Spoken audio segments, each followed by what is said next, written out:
నాయన విన్న వాక్యం మా వంటను పట్టాలి ప్రభువా, కొట్టుకుని వెళ్ళిపోనివద్దు నాయన. మాలో ఆ మాట ప్రియులారా, మనము నేర్చుకుంటున్నాము, కానీ నేర్చుకున్నాం కదా అయ్యే కదా అని మనం ఏం చేస్తున్నామంటే ఆ మాటల్ని ఆ విధముగా అక్కడే వదిలేస్తున్నాం. అందుకని మనకు ఆ మాటలు మనకి వెళ్ళటలేదు మన హృదయంలోనికి. కాబట్టి దేవుని మాటలు మన హృదయంలోకి వెళ్ళాలి. పనులన్నీ మానుకుని ఇంటికాడ అన్నీ అంటే వాళ్ళు పని చేసుకుంటాం, అప్పుడు ఏదో ఒక పని. కానీ ఎందుకు వచ్చామంటే వినాలి. వినట వల్ల ఏం కలిగిద్దంట? విశ్వాసం కలిగిద్ది. విన్న వాక్యం మనలో ఉండాలి, కొట్టుకెళ్ళిపోకూడదు. సరే, వాక్యం కొట్టుకుని వెళ్ళిపోద్ది, లేకపోతే ఆకాశ పక్షులకి ఎత్తుకెళ్ళిపోతాయంట, పటాల్లో ఉంటుంది ప్రియులారా. కాబట్టి దేవుని వాక్యం మనలో మొలవాలంటే మనలో ఒక సరైన మంచి నేలగా ఉండాలి. రాతి నేలగా ఉండకూడదు, ముండ్ల తుప్పలుగా ఉండకూడదు ప్రియులారా, దున్నబడని నేలగా ఉండకూడదు. దేవుని వాక్యం మనం బహు జాగ్రత్తగా విన్నప్పుడే ఆ వాక్యం మనలోనికి వెళ్ళి అది 30 60 100 ఫలిస్తుంది. దైవజనులు ఈ కూడుకలు ఎందుకు పెట్టారంటే మనకి మేలు జరగటానికి, మన కుటుంబాల్లో మేలు చూడాలని. వారు ఎంతో భారంతో, ఎంతో అయినా ఖర్చు గురించి, భారం గురించి వారు ఆశించరు. వారి కుటుంబాలు మేలు జరగాలి, వారి కుటుంబాలు దేవుని కలిగి ఉండాలి, వారు ఆశీర్వదించబడాలి. అదే కదా మనం విన్న మాటలు. ఆయన స్వరూపంలో మనల్ని చేసుకుని మనం ఫలించాలి, ఫలించి అభివృద్ధి పొంది విస్తరించాలి. అంతేగాని తోకలుగా మనం ఉండటానికి కాదు అనేది మనం నేర్చుకుంటున్నాం. దేవుని వాక్యములో నుండి మరి ఒక మాట మనందరికీ తెలిసింది. మత్తయి రాసిన సువార్త 25వ అధ్యాయము. అక్కడ పరలోక రాజ్యము తమ దివిటీలు పట్టుకొని పెండ్లి కుమారుని ఎదుర్కొనుటకు బయలుదేరిన 10 మంది కన్యకలను పోలి ఉన్నది అని ఇక్కడ మనం చూస్తున్నాం. పరలోక రాజ్యము ప్రియులరా, 10 మంది కన్యకలు ఏం పట్టుకున్నారంటే, వాళ్ళు దివిటీలను పట్టుకుని ప్రభువుని ఎదుర్కొనటానికి వారు సిద్ధపడుతున్నారు. కన్యకలు ఎటువంటి సిద్ధపాటు? దివిటి అనేది మండుతూ ఉంటుంది, వెలుగుతూ ఉంటుంది. కాబట్టి వారు ఆ విధముగా ఆ దివిటీలతో ప్రభువుని ఎదుర్కొనటానికి కన్యకులు ఇక్కడ వెళుతున్నట్లుగా మనం చూస్తున్నాం. వీరిలో 5 బుద్ధి లేని వారు, 5 బుద్ధి గలవారు. బుద్ధి లేని వారు తమ దివిటీలు పట్టుకొని తమతో కూడా నూనె తీసుకుని పోలేదు.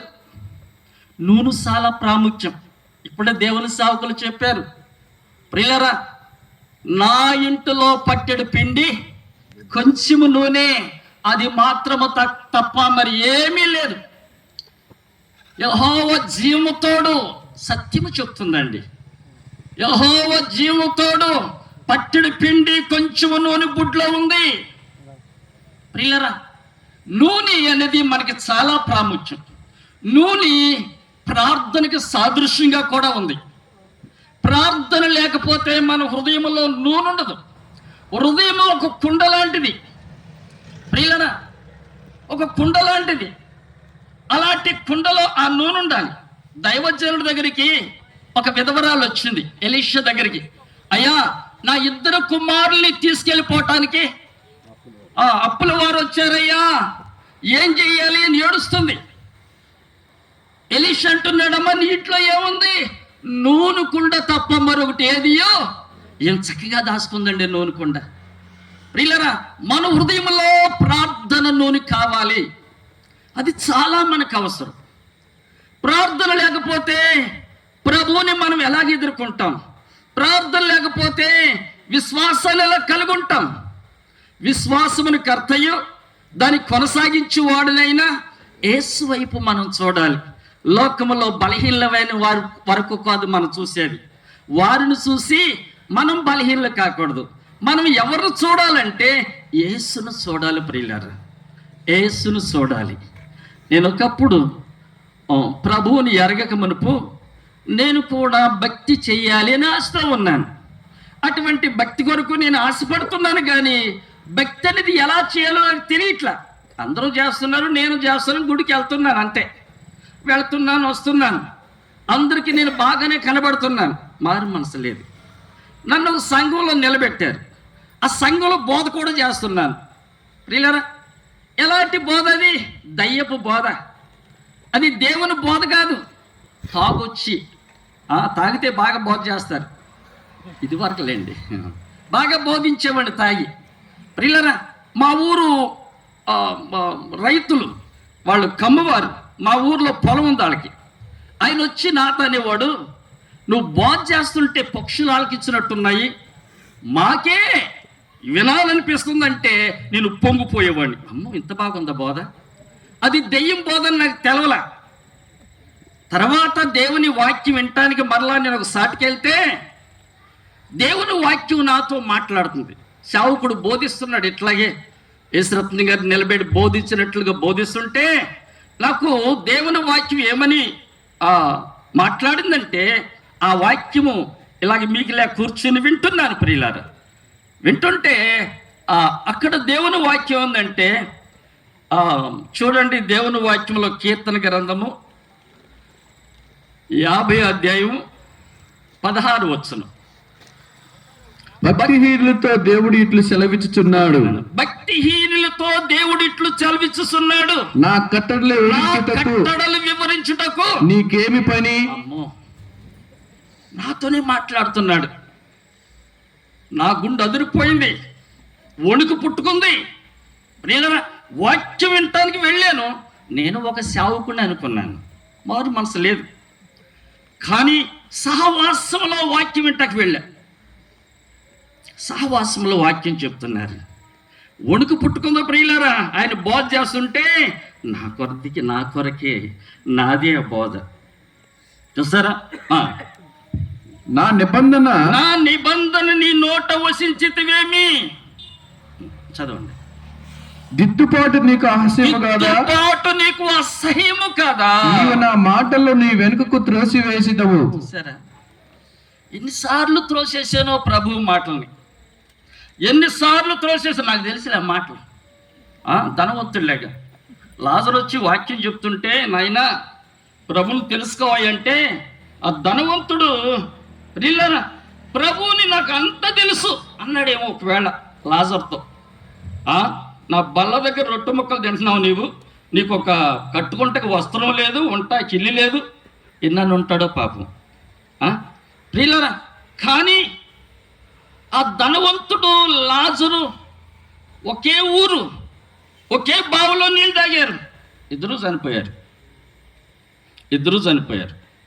కానీ లాజరు దేవుణ్ణి నమ్ముకున్నాడు కాబట్టి అబ్రహాము రొమ్మును ఆనుకున్నాడు. ధనవంతుడు దేవుని వాక్యం బాగా తెలుసన్నవాడు, ఆది కాండం నుంచి ప్రకటన వరకు నాకు అంతా తెలుసు, నేను సంఘ పెద్దని అని ఉంటాడేమో ఒకవేళ, నాకు తెలియదు. ఏది ఏమైనా అతనికి బైబుల్ అంతా తెలుసుండొచ్చు. అతడికి నాకు లేక మారు మనసు లేదు. ధనవంతుడికి అతడు ఎక్కడికి వెళ్ళాడు తెలుసా? నరకంలోకి వెళ్ళి అక్కడ మండిపోతుంది, కాలిపోతుంది. ప్రియులరా, అంతకుముందు ధనవంతుడు ఎలా ఉన్నాడంటే ఏసీ రూముల్లో ఉన్నాడు. సన్నపు నార వస్త్రాలు కట్టుకొని చాలా సుఖం అనుభవిస్తున్నాడు. ప్రియులరా, అక్కడికి వెళ్ళి అంటున్నాడు, ఏంట్రా ఏసీ ఆపేశారా? ఏసీ ఆపేశారంట. నరకంలో పడ్డాను అనుకోవటం లేదు. చూడండి, ఎక్కడ మనం కళ్ళెరుతాం అక్కడికి వెళ్ళా కాదు ప్రియులారా. అందుకే ఇక్కడే దేవుని వాక్యం వినటానికి మనకి అవకాశం ఇస్తున్నాడు. మనం ఏం చేయాలంట? సద్వినియోగం చేసుకోవాలి. అజ్ఞానులుగా ఉండకూడదు, జ్ఞానం కలిగి ఉండాలి. అందుకే ఇక్కడ 10 మంది కన్యకలు మనకు కనబడుతున్నారు. 5 బుద్ధి గలవారు, 5 బుద్ధి లేనివారు, 5 జ్ఞానం కలిగిన వారు, 5 ఏమి లేదంట, కొంచెం 5 బుద్ధి లేనివాళ్ళు, 5 బుద్ధి గలవాళ్ళు. బుద్ధి లేనోళ్ళు ప్రియులరా, మాకు కూడా నూనె ఉందలే, మేము పాటలు పాడుతున్నాం కదా.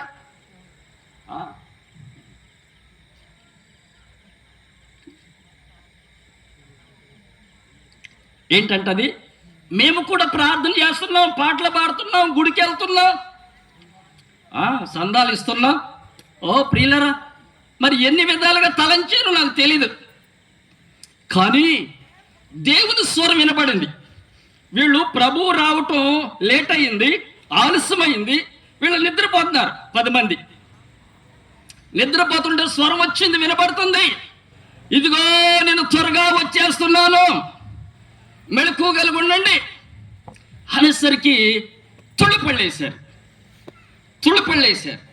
ప్రియులారా, ఎప్పుడైతే లేచారో డ్యూటీలు వెలిగించుకుంటుంటే బుద్ధి గలవాళ్ళు చక్కగా వెలుగుతున్నాయి, బుద్ధి లేని వాళ్ళు ఆరిపోతున్నాయి.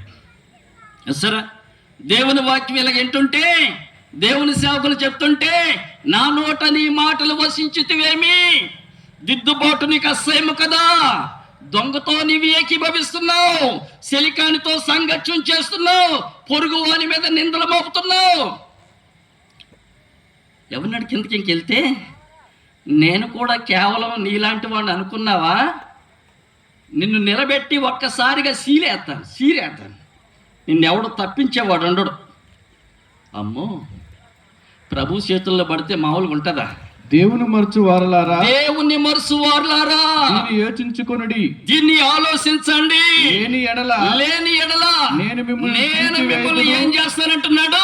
చీల్చివేస్తా. తప్పించేవాడు ఎవడును ఉండడు. ఎవరు తప్పిస్తారండి? నరకం నుండి మనల్ని తప్పించేది ఎవరు? ప్రియులరా, నిత్య రాజ్యానికి తీసుకెళ్లేది ఎవరు? వాక్యం వింటున్నాం, ఎంతకాలం బట్టి వింటున్నాం, ఎన్ని కూటాలకు వెళ్తున్నాం, ఎన్ని ఉపవాసాలు చేస్తున్నాం. ప్రియులరా, దిద్దుకుంటున్నావా నీవు? 10 మంది కన్యకులు చక్కగా వెళుతున్నారు, ఆ 5 బుద్ధి గలవారితో వీళ్ళు కూడా ఉంటున్నారు, బుద్ధి లేని వాళ్ళు. నూనెందో లేదో చూసుకోవద్దా? విశ్వాసం పెరుగుతుందో లేదో చూసుకోవద్దా? భక్తి జీవితం ఎంతవరకు కాపాడుకుంటున్నాం గ్రహించొద్దా? ప్రియులరా, ఏమైనా ఆ గ్రహింపు ఉందా? బుద్ధి లేకుండా ప్రియులరా, ఆ ప్రభు వచ్చినప్పుడు చూసుకోవచ్చులే. ఓ ప్రియులరా, ఎంతది బుద్ధిహీనత! ప్రభు వచ్చినప్పుడు నీకు సమయం దొరికిందా? సమయం దొరకదండి. బుద్ధి గలవారు చక్కగా ఆ డ్యూటీలు వెలిగించుకున్నారు, బుద్ధి లేని వాళ్ళేమో డ్యూటీలు ఆరిపోతుంటే ఇంకా ఒత్తు పైకి లేపుతున్నారు. కొంచెం వెలుగుతుంది, పైకి లేపుతుంటే మరలా ఆరిపోతుంది. ఎందుకో? కింద నూనె లేదు. వాళ్ళు అంటారు, అమ్మ మీ నూనెలో కొంచెం మాకు ఇవ్వండి. ఇస్తారా? ప్రియులరా, మాకు మీకు ఇదేం సరిపోదమ్మా, మీరు వెళ్ళి కొట్టులోకి వెళ్ళి కొనుక్కోండి, అంగడిలోకి. ప్రియులరా, ఎప్పుడైతే మాట అన్నారో వాళ్ళు ఇచ్చేటట్టుగా లేరు, మనం కొట్టులోకి వెళ్దాం పదని ఆ 5 కొట్టులోకి వెళ్ళి ఆ కొనబోతూ ఉండగా ప్రభువు రాని వచ్చాడు. ఈ 5 బుద్ధి గలవారు ఆ గదిలోకి వెళ్ళిపోయారు, బుద్ధి లేని వారు వచ్చారు, తలుపు తడుతున్నారు. ప్రియులరా, తలుపు తడుతున్నారు. అయ్యా, మాకు తలుపు తీవరా? ప్రభు అంటున్నాడు, మీరు ఎవరో నాకు తెలియదు. అయ్యా, ఇంతవరకు వాళ్ళ ఈదుల్లో మేము పాటలు పాడామయ్యా, ఆ దయ్యాలను కూడా మేము పోగొట్టాం ప్రార్థన చేసి, ఎన్ని సాక్ష్యాలు చెప్పామయ్యా, అక్కడక్కడ వాక్యం కూడా చెప్పామయ్యా.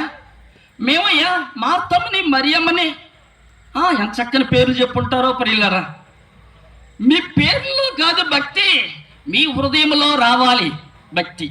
యుక్తి భక్తి దేవునికి పనికిరాదండి. భక్తిలో శక్తి ఉంది. శక్తి కలిగిన భక్తిని మనం చెయ్యాలి, అప్పుడే పరలోక రాజ్యములకు మనం వారసులు అవుతాం.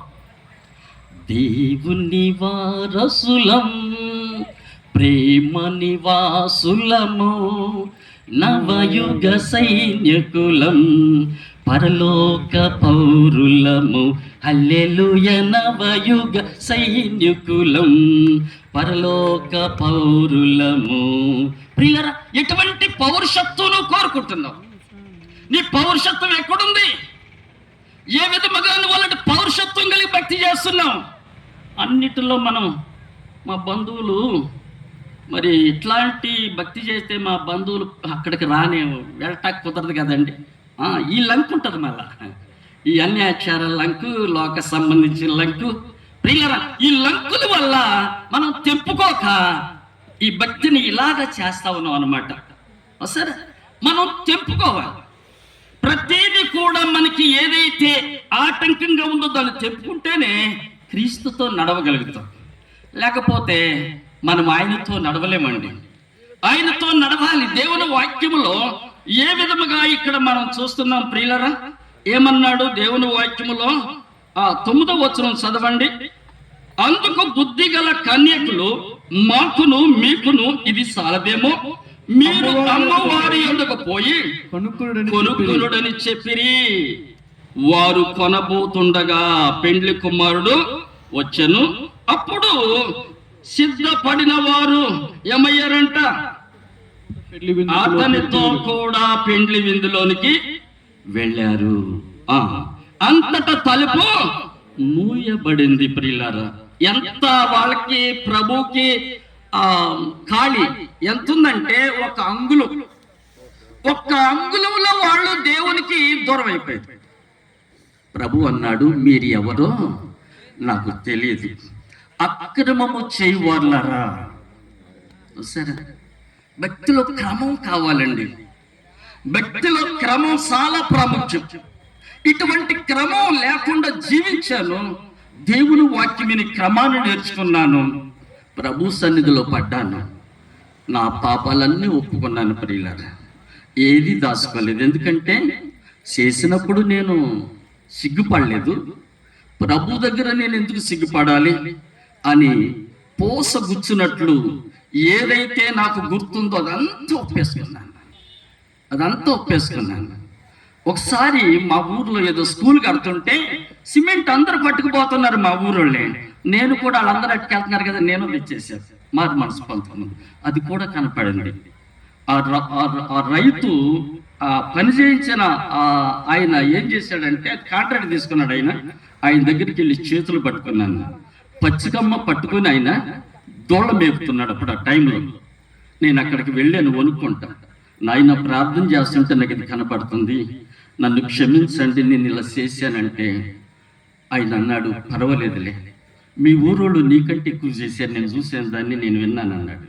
ప్రియులరా, నేను క్షమించాను అన్నాడు. ప్రియులరా, వెంటనే నాకు భయం పోయింది, ధైర్యం వచ్చింది. ఎందుకు ఆ పచ్చికంతో నన్ను కొడతాడేమో, కొట్టునా 4 దెబ్బలు వేయించుకుంటే, ఎందుకంటే నేను తప్పు చేశాను. ప్రియులరా, తప్పు చేశాను. ఇప్పుడు తెలుసుండి చేస్తే మరీ ఎక్కువ దెబ్బలు. అందుకని ఇప్పుడు తెలివి చేశాం కాబట్టి దేవుడు ఏం చేస్తున్నాడంట, క్షమిస్తున్నాడు.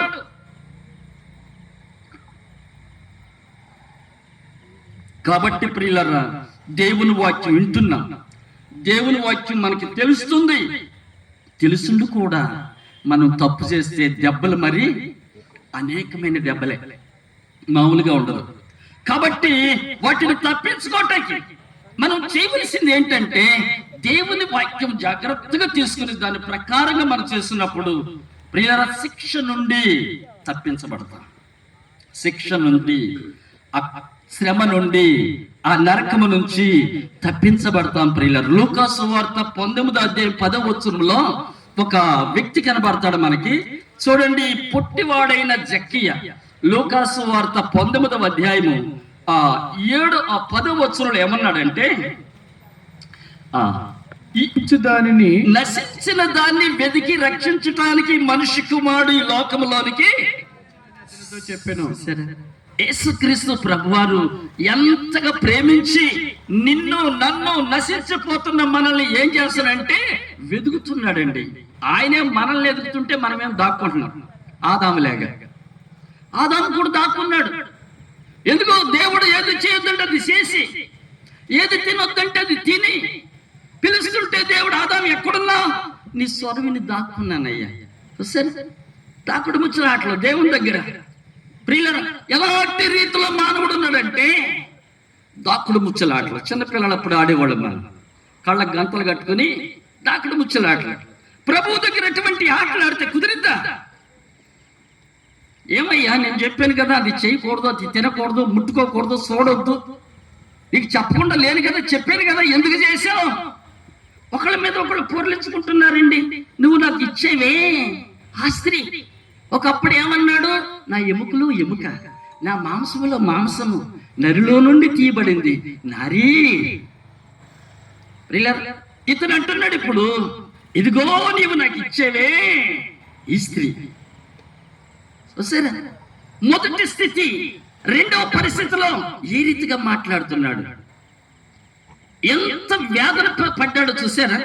ఆ పని చేసినందుకు ప్రియులరా ఎంత వేదన, ఎంత శ్రమ తెచ్చిపెట్టుకున్నాడు. ఆదాము అవ్వ కూడా శ్రమ తెచ్చిపెట్టుకుంది, వేదన పడింది, కష్టం వచ్చింది వారికి. ఆ కుటుంబంలోని కూలీలు కూడా జరిగినాయి. సరే, ఆ కుటుంబంలోని కూలి కూడా జరిగిపోయింది. ఆ పాపం ఎక్కడైతే ఉంటుందో అక్కడ భయంకరమైన పరిస్థితులు, నెమ్మది ఉండదండి, సమాధానం ఉండదు, సంతోషం ఉండదు. ఎప్పుడైతే దేవుణ్ణి నువ్వు కలిగి ఉంటావో నీ కుటుంబమే పరలోకం అయిపోతుంది. నేను రక్షణ పొందిన తర్వాత ప్రియులరా, నేను నా ఇంటికి వెళితే నా ఊర్లోనికి 10 మంది కుటుంబాలు నా దగ్గరికి వచ్చి, ప్రియులరా, నా సాక్ష్యం వారు విని వాళ్ళు కూడా వెళ్ళి మారు మనసు పొంది, ప్రియులరా, మేమందరం కలిసి ఒక ఇంట్లో ప్రార్థన చేసుకుంటుంటే మమ్మల్ని ఎలేసేసారు. మా ఊరోళ్ళు నీళ్ళు తాగనివ్వలేదు, మాతో మాట్లాడనివ్వలేదు, వాళ్ళ ఇళ్ళకి మమ్మల్ని రానివ్వలేదు. 1 నెల రోజులు ఎలేసారు. 1 నెల రోజులు ఎవరు మాట్లాడతలేదు, ఎవరు నీళ్లు మాకు ఇవ్వట్లేదు, ఆ నూతులోకి వెళ్ళి తాగటలేదు. బయట డేవిడ్ రాజు గారు అని ఆ పెదరామారం ఉంటారు, ఆయన అప్పుడు సేవ చేస్తున్నారు సహవాసంలోనే. వాళ్ళ దగ్గరికి వెళ్ళి నీళ్లు తెచ్చుకున్నవాళ్ళు మేము. సరే, తర్వాత వాళ్ళకి అర్థమైంది ఏంటంటే వీళ్ళ ప్రార్థన చేస్తుంటే కార్యాలు జరుగుతున్నాయి అని వాళ్ళు నెమ్మదిగా మా దగ్గరకు వచ్చి ప్రార్థన చేసుకుని మేలు పొందుకుని ఇప్పుడు వాళ్ళు 50 మంది మన దగ్గరికి వస్తున్నారు. చిన్న గ్రామమే, సత్యం ప్రియులారా. దేవుడు ఎటువంటి కార్యాలు చేస్తాడు చూసారా?